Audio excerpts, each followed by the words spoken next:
हाँ, हम लोग पढ़ रहे हैं ओमिशन ऑफ द आर्टिकल। पहला पॉइंट था कि प्रॉपर नाउन के पहले आर्टिकल का प्रयोग वर्जित है, लेकिन प्रॉपर नाउन के पहले आर्टिकल द का प्रयोग होता है तब जब उस प्रॉपर नाउन को निश्चित करना होता है। दूसरा पॉइंट था कॉमन नाउन के पहले आर्टिकल का प्रयोग होता ही है, लेकिन अब यहां देखो, यदि कॉमन नाउन बहुवचन में है और पूरी जात को बोध कर रहा है तो उसके पहले आर्टिकल का प्रयोग वर्जित है। जैसे कहा बेटा, the dogs bark at the stranger. कुत्ते अजनबियों पर भौंकते हैं। देखिए सुनो, अब पहले दिमाग लगाओ, कुत्ता जात कॉमन नाउन, कुत्ता जात है। अब यहां पर ए और एन हो ही नहीं सकता क्योंकि बहुवचन, लेकिन द तो आना चाहिए। द भी नहीं आ पा रहा। लड़के ने प्रश्न किया, गुरुजी क्यों? तो इनका है तो नियम है। तो नियम किसी इंसान ने बनाया, भगवान ने? तो जिसने बनाया उसने लगाया है दिमाग, वही समझा दीजिए, वही सीखने के लिए आपके पास आए। जानना चाहो?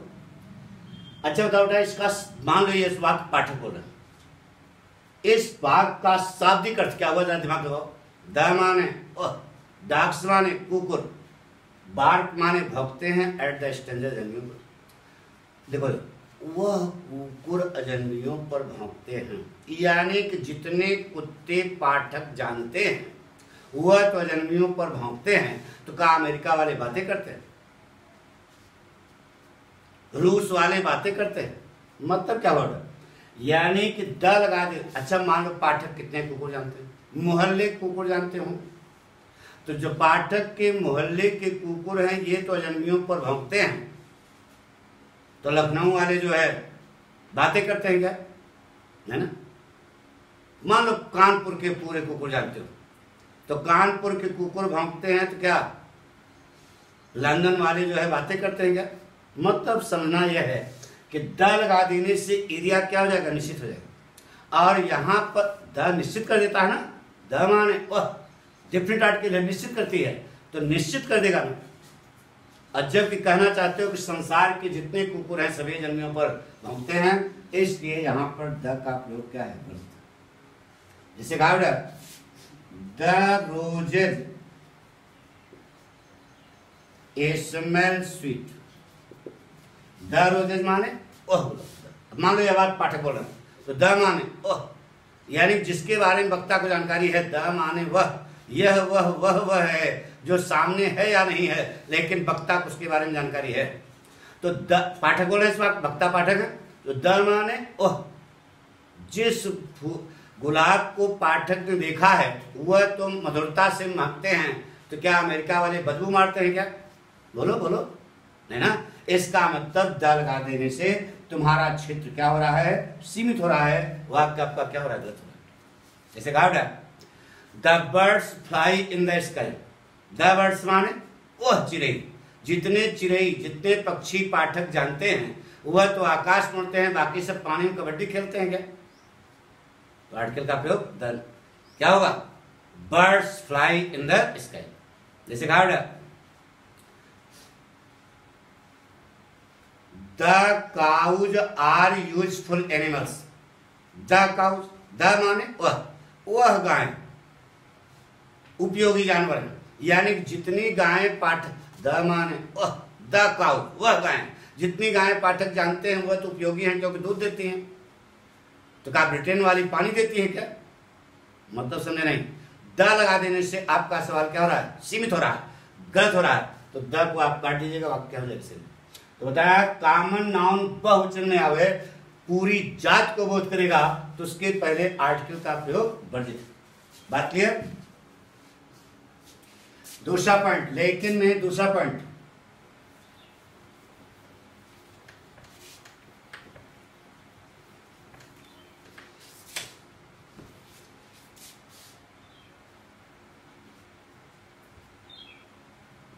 कॉमन नाउन एक वचन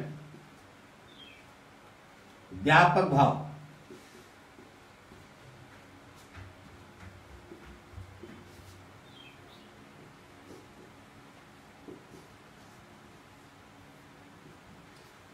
कॉमन नाउन एक वचन में आवे और उसका बहुत व्यापक सेंस हो, व्यापक भाव हो, वाइड सेंस हो, उसके पहले आर्टिकल का प्रयोग क्या है? वर्जित है। इसे कहा है द मैन इज मॉर्टल, आदमी मरणशील है। अच्छा, इस वाक्य को पाठक बोल रहे हैं, वक्ता पाठक है, इस वाक्य को पाठक बोल रहे हैं, तो अर्थ बताओ क्या हुआ? द माने वह, मैन माने आदमी, इज माने है मरणशील। वह आदमी मरणशील है, जिसको पाठक जानते हैं वह मरणशील है, बाकी सब अमर हो क्या है? हो क्या बोलो? अच्छा बताओ, मैन माने क्या होता है? आदमी। तो आदमी मरणशील है, तो क्या औरतें अमर हैं? नान नान बच्चे अमर हैं? बोलो, नान नान बच्चे अमर हैं, गैया अमर है, भैंसिया अमर है।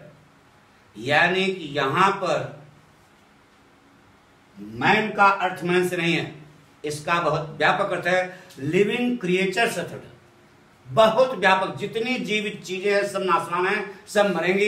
इसका मतलब द लगा देने से तुम्हारा सवाल क्या हो रहा है? गलत हो रहा है, क्योंकि द लगा देने से क्षेत्र क्या हो रहा है? सीमित हो रहा है। तो बनेगा मैन इज मॉर्टल। जैसे कहा what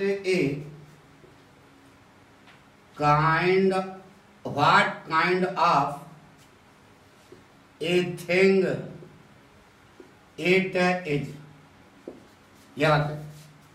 what kind of a thing, यह कैसी चीज है? पता ही नहीं, पता ही नहीं है, मतलब व्यापक संसार। आर्टिकल का प्रयोग क्या है? वर्जित है। तो हमने आपको बताया कि कॉमन नाउन एक वचन में आवे, लेकिन इसका बहुत व्यापक अर्थ हो, ऐसी स्थिति में आर्टिकल के पहले नहीं आएगी। पक्का? ये पॉइंट हो गया। तीसरा पॉइंट अपवाद है, एक्सेप्शन, अपवाद। लेकिन में तीसरा पॉइंट क्या है? अपवाद।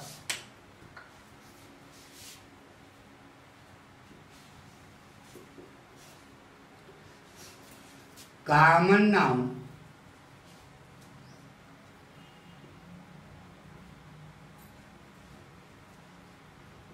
एक वचन में पूरी जाति के लिए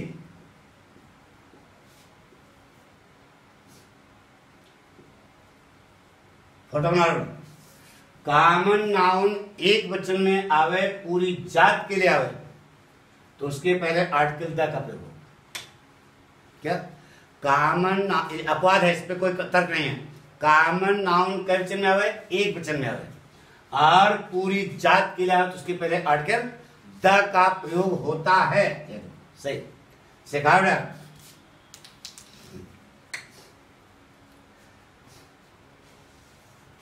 the dog barks at the stranger, this is correct। क्योंकि डॉग, अच्छा बताओ, पूरी जात क्या है?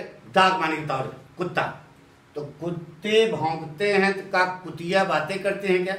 नान नान पल्ले बातें करते हैं क्या?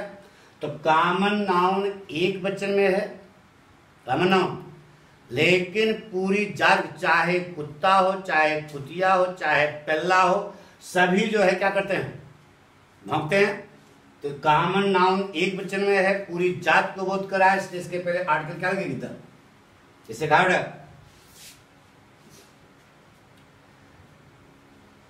द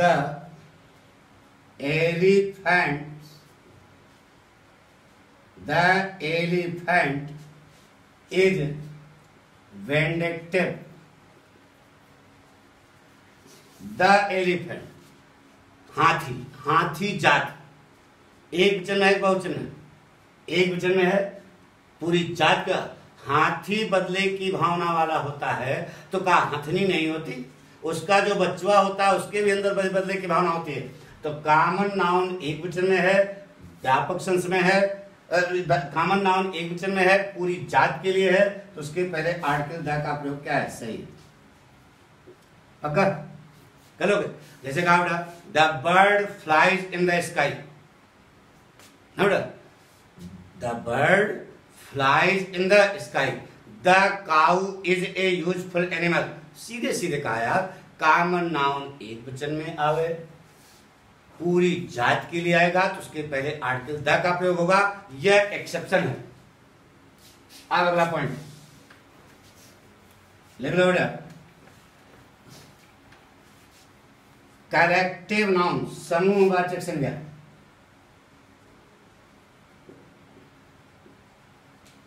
करेक्टिव नाउन माने समूहवाचक संज्ञा, इसके पहले ए भी आएगा, एन भी आएगा और द भी आएगा। अरे अनिश्चित है तो ए और एन आएगा, निश्चित है तो द आएगा, साफ साफ बात है। कलेक्टिव नाउन माने ऐसा शब्द जिससे समूह का बोध हो रहा, that is called collective noun. जैसे कहा बेटा, आई सा ए क्राउड